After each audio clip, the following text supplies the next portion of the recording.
Hello children, my self Amrita Mishra. मैंने अपने पिछले वीडियो में आपको चैप्टर 1 और 2 पढ़ाया था। इस वीडियो में आपको चैप्टर 3 पढ़ाने जा रही हूँ। चैप्टर 3 जो है वो है नादान दोस्त। इसे मुंशी प्रेमचंद जी ने लिखा है। मुंशी प्रेमचंद जी हिंदी साहित्य के बहुत बड़े उपन्यासकार रहे हैं। उपन्यास का मतलब होता है नोवेल। उन्होंने बहुत सारे उपन्यास लिखे हैं जिसके लिए उन्हें बहुत सारे पुरस्कार भी प्रदान किए गए हैं। यह कहानी भी उन्हीं में से एक है जिसका नाम है नादान दोस्त। ये कहानी 3 खंड में बटी हुई है। पहले खंड में जो बताया गया है उसे मैं एक्सप्लेन करने जा रही हूँ। 2 बच्चे होते हैं, छोटे बच्चे होते हैं, केशव और श्यामा। केशव बड़ा होता है और श्यामा उसकी बहन है जो छोटी है। दोनों बच्चे अपने घर की कार्निस पर देखते हैं कि एक चिड़िया ने अंडे दिए हैं और वो बार बार जाके जब भी सुबह उठते तो वो उस अंडे के पास ही पहुंच जाते। उन्हें अपने नाश्ते का भी ध्यान नहीं रहता था। अब बच्चों के मन में तरह तरह के सवाल आते थे कि अंडे किस तरह के होंगे, कितने बड़े होंगे, किस रंग के होंगे, क्या खाते होंगे, उनमें से बच्चे किस तरह निकलेंगे, बच्चों के पर कैसे निकलेंगे। पर का मतलब होता है पंख, कार्निस मतलब होता है खिड़की के ऊपर का रैक, छज्जा, घोंसला कैसा है आदि। उनके इस तरह के कई क्वेश्चन उनके दिमाग में आते रहते थे, लेकिन उनके सवालों का जवाब देने वाला कोई नहीं था, क्योंकि जो उनके माता पिता थे वो अपने अपने कामों में व्यस्त रहते थे। वो अपने बच्चों को समय नहीं दे पाते थे। इसलिए बच्चे आपस में ही सवाल करते और आपस में ही जवाब करके अपने मन को तसल्ली दे लिया करते थे। जो श्यामा थी उसके लिए उसका भाई बड़ा था, इसलिए वो अपने भाई से पूछ सकती थी। इसलिए जब वो अपने भाई से पूछती थी कि भैया बच्चे अगर निकलेंगे अंडों से तो वो फुर से उड़ नहीं जाएंगे, तो केशव विद्वानों जैसा फील करता, जैसे वो बहुत ही विद्वान है, और उससे कहता, अरे नहीं रे पगली, बच्चे जब निकलेंगे अंडों में से तो उसके पहले पंख निकलेंगे, उसके बाद ही उड़ेंगे। श्यामा बच्चों को क्या खिलाएगी बेचारी। अब श्यामा पूछती है कि जो चिड़िया है अपने बच्चों को खिलाएगी क्या। केशव इस पेचीदा सवाल का जवाब कुछ न दे सका। पेचीदा मतलब कठिन, मुश्किल। केशव इस सवाल का कुछ भी जवाब नहीं दे पाता।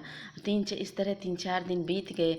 अब दोनों बच्चों के मन में जिज्ञासा उठी। जिज्ञासा मतलब जानने की इच्छा। बार बार वो सोच रहे थे कि अब बच्चे शायद निकल आए होंगे। अब बच्चों के निकलने के बाद उनके खाने का दाना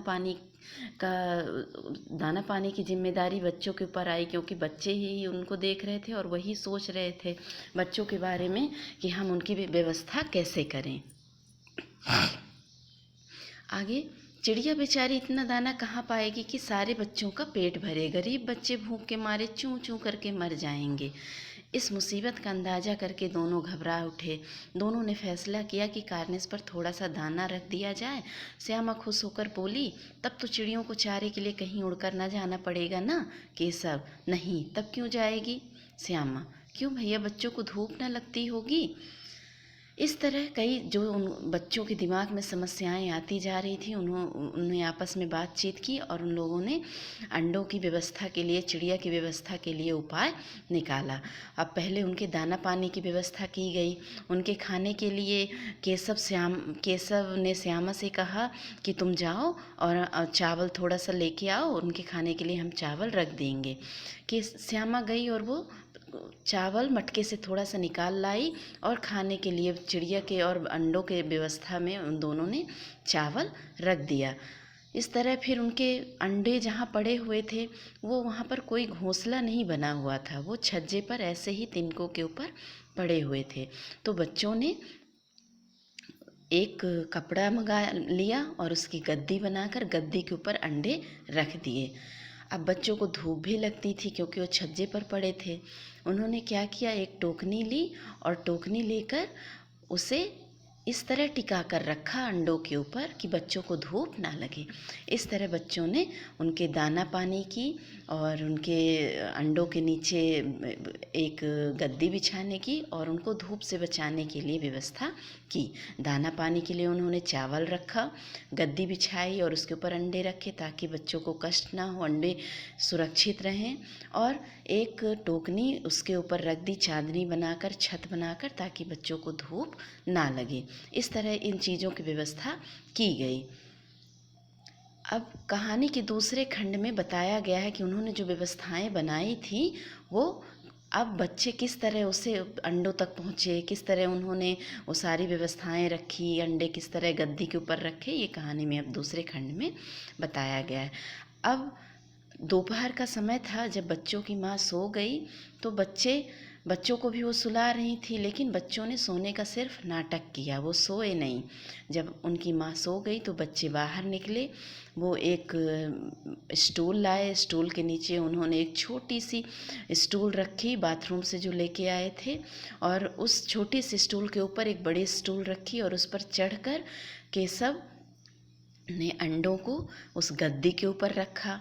अब स्टूल गिर ना जाए इसलिए श्यामा स्टूल को अच्छे से कसकर पकड़ी हुई थी, लेकिन श्यामा के मन में भी यह इच्छा थी कि वह अंडों को देखे, इसलिए जब भी उसका ध्यान स्टूल से हट जाता तो स्टूल हिल जाता और केशव उसे डांटते हुए कहता, अच्छे से स्टूल पकड़ वरना उतरकर बहुत पीटूंगा, बहुत मारूंगा। श्यामा बेचारी फिर से स्टूल पर उसका ध्यान आ जाता और डर के मारे पकड़ी हुई थी। अब दोनों बच्चों को डर था कि कहीं माँ भी न निकल आए, माँ निकल आएंगी तो दोनों को डांट मिलेगी। इस तरह बड़ी मुश्किल से बच्चों ने अंडों को गद्दी के ऊपर रखा, टोकनी की छत बनाई और उनके दाना पानी की व्यवस्था की। अब श्यामा के मन में भी जिज्ञासा हो रही थी बार बार कि वो भी अंडों को देखे, इसलिए वो बार बार अपने भाई से सवाल कर रही थी, भैया बच्चे कैसे हैं, कितने अंडे हैं, मुझे भी स्टूल पर चढ़ना है, भैया मुझे भी अंडों को देखना है। केशव ने कहा, पहले तो इनकी व्यवस्था मैं कर दूं, उसके बाद तुझे भी मैं चढ़ा दूंगा स्टूल पर और तू भी देख लेना। श्यामा ने फिर कहा, हमको भी दिखा दो भैया। श्यामा बार बार यही रट लगाई हुई थी कि भैया हमको भी दिखा दो। वो छोटी थी इसलिए उसके मन में और ज़्यादा जिज्ञासा थी, क्योंकि उसे सारी चीज़ें पता नहीं थी, इसलिए बार बार भैया से कहकर देखना चाहती थी। लेकिन जब उन बच्चों की व्यवस्था हो गई, अंडों की व्यवस्था हो गई, तो जब केशव नीचे उतर आया और वो अपनी बहन को समझाने लगा कि तू ऊपर मत चढ़, क्योंकि स्टूल हिल रहा है, अगर तू नीचे गिर गई तो अम्मा जी सारा दोष मेरे ऊपर देंगी और बोलेंगी कि तूने ही इसको चढ़ाया होगा ऊपर, तेरी वजह से ये गिरी है, और मेरी तो चटनी ही बना देंगी, अर्थात मुझे बहुत पीटेंगी, बहुत मार पड़ने वाली अगर तू नीचे गिरी। अब श्यामा ने आंखों में आंसू भर कर कहा, तुमने मुझे नहीं दिखाया, मैं अम्मा जी से कह दूंगी। अब श्यामा जो थी वो बार बार धमकी देने लगी अपने भाई को कि तुमने मुझे नहीं दिखाया ना अंडे, अब मैं माँ से ज़रूर बता दूंगी कि भैया ने अंडों को छुआ है और अंडों को इधर उधर रखा है, उन्हें उनके साथ छेड़खानी की है।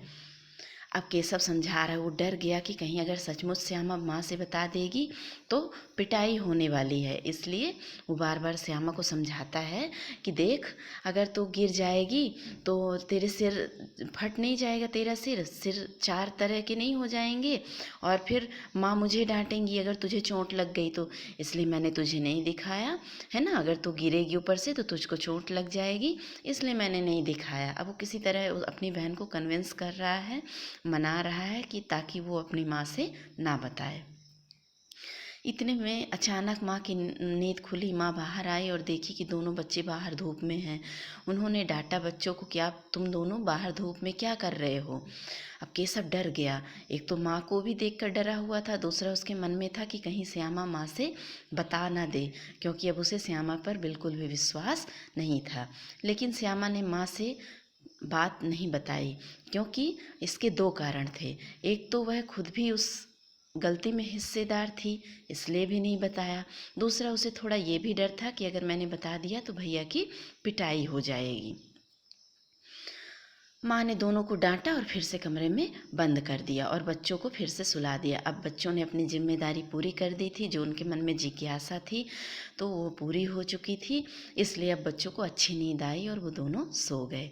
4 बजे अचानक श्यामा की नींद खुली। जब वो घर से बाहर निकली तो देखी कि अंडे वहाँ पर नीचे गिरे पड़े हुए हैं, इसलिए वो डर के मारे तुरंत दौड़ कर गई और अपने भाई से जाकर बोली, भैया नीचे अंडे गिरे हुए हैं और बच्चे शायद उड़ गए हैं।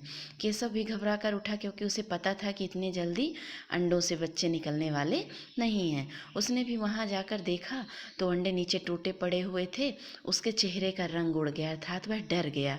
सहमी हुई आंखों से ज़मीन की तरफ देखने लगा। सहमा हुआ था मतलब डरा हुआ था, और उसे शायद अपनी गलती का एहसास हो रहा था, इसलिए वो थोड़ा सा सहमा हुआ था। श्यामा पूछने लगी केशव से, भैया क्या बच्चे उड़ गए हैं? केशव ने कहा, नहीं, अंडे तो फूट गए हैं। अब वो बार बार श्यामा जो है बार बार अपने भाई से पूछ रही है कि ये अंडे क्यों गिर गए, क्यों फूट गए, कहाँ गए बच्चे। तो श्यामा केशव को बहुत गुस्सा आया और उसने डांटा कि देखिए, अंडे टूटे पड़े हुए तुझे दिखाई नहीं दे रहा है? यही जो उजला पानी निकला हुआ है, यही तो बच्चे बन जाते। माँ ने सोटी हाथ में ली, सोटी मतलब छड़ी, हाथ में लेकर आई एक डंडा, और माँ ने पूछा कि तुम लोग दोनों धूप में क्या कर रहे हो? श्यामा अब बिल्कुल चुप रहने वाली नहीं थी। उसने माँ से बताया, क्योंकि अब शायद श्यामा भैया को कसूरवार मान रही थी कि भैया ने ही अंडों से छेड़खानी की, उसे सही ढंग से नहीं रखा, इसीलिए अंडे फूट गए, और पछता रही थी। इसीलिए वो शायद चुप रहने वाली नहीं थी कि उसके मन में यही बात थी कि भैया का इसमें कसूर है, इसलिए भैया को उसका पनिशमेंट, उसकी सज़ा मिलनी ही चाहिए।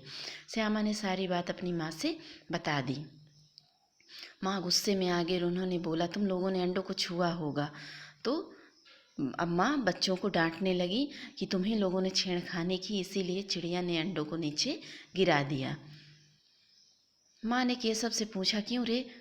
अब माँ पूछने लगी केशव से कि क्या तुमने सचमुच छुआ था? तो श्यामा ने डर कर कहा कि केशव जो श्यामा था, जो श्यामा थी, उसने जब सारी बात माँ को बताई तो केशव चुपचाप डरा हुआ सिर झुकाए खड़ा रहा। माँ ने पूछा कि तुम लोग अंडों तक पहुँचिए कैसे? तब श्यामा ने सारी बात बताई कि स्टूल रखे थे भैया और उसी पर चढ़कर। अब केशव भी चुप रहने वाला नहीं था।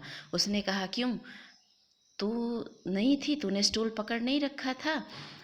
अब वो जो केशव था वो भी अब माँ से बताने लगा कि मैं सिर्फ अकेले ये काम नहीं किया हूँ, इसमें साथ में ये भी हिस्सेदार थी।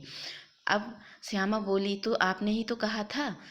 अब श्यामा जो है वो अब अपने ऊपर दोष बिल्कुल भी लेना नहीं चाहती थी, वो सारा दोष भैया के ऊपर लगाना चाहती थी। माँ, तू इतना बड़ा हुआ, तुझे अभी इतना भी नहीं मालूम कि छूने से चिड़िया के अंडे गंदे हो जाते हैं, चिड़िया फिर उन्हें नहीं सेती। अब माँ ने बताया कि तुम्हारे गलत तरीके से रखने की वजह से अंडे नहीं फूटे हैं, बल्कि तुमने अंडों को छुआ है, और जब इंसान अंडों को छू देता है, अंडे गंदे हो जाते हैं, तो चिड़िया उन्हें सेती नहीं है और उन्हें फोड़ देती है। श्यामा ने डरते डरते पूछा, तो क्या चिड़िया ने अंडे गिरा दिए हैं अम्मा जी? माँ ने कहा, हाँ, चिड़िया ने अंडे गिरा दिए हैं, और अब इन 3 जानों का पाप इस केशव के सिर पर पड़ेगा। अब केशव भी बोलता है कि माँ, मैंने तो सिर्फ गद्दी बनाया था और उस पर अंडे रखे थे, मेरी कोई गलती नहीं है, मैंने अंडे नहीं फोड़े हैं। माँ को हंसी आ गई। माँ अब गुस्से में तो थी, लेकिन उनको बच्चों की नादानी पर और बच्चों के भोलेपन पर हंसी आ गई, और इस तरह केशव को अपनी गलती का एहसास हुआ, और आगे कई दिनों तक वो उस गलती का पछतावा करता रहा कि अंडों की हिफाजत करने के जोश में उसने क्या किए थे, अंडे को छू दिया था, इसी वजह से चिड़िया ने अंडे फोड़ दिए थे। इसके बाद चिड़िया फिर वहाँ पर दोबारा कभी दिखाई नहीं थी।